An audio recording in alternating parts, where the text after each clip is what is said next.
Do you have autism, anxiety, or ADHD and find like that a lot of the time you're up inside your head and not really engaging in the present moment often when you're trying to have conversations with people or do something activities-wise? This is a really helpful strategy for you to come back into the present moment and back into a state that is called flow state. And flow state is ideally the best state for all of us to be in at all times. It is a moment of mindfulness and a moment of presence.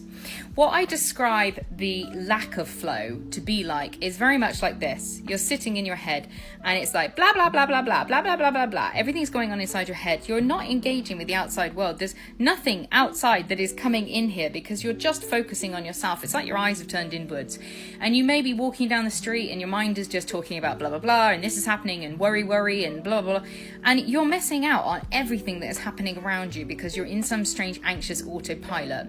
To get back into the present moment, here's a top tip for you. Number one is re-engage with the present moment. Okay, so I want you to start to look for 5 yellow things that you can see around yourself. What is it that's in the room, in the place, in the presence? Where is it that you can see things around you that are here in this moment? Then start to look for 4 red things, for instance, 3 green things. You can also engage with other senses as well, other than just visual. So what can you smell? What can you hear? What can you touch? What can you taste?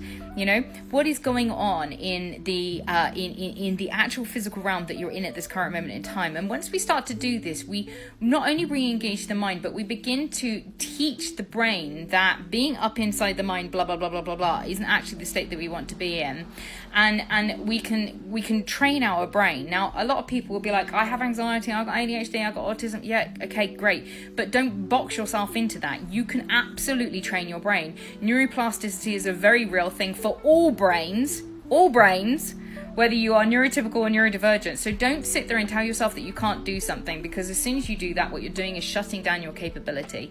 You absolutely can retrain your brain, and the more that you do something, the more that you re-engage back with flow state, the more likely you'll be able to do it. So as a practice this week, begin to notice when you are doing this and you're focusing inward,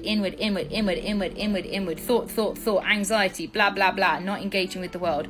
Begin to recognize when you're doing that. Deliberately come out of that mode by starting to re-engage with what is happening around you and being present in the moment in mindfulness. And the more you do it, the more it'll be easier for you to do it.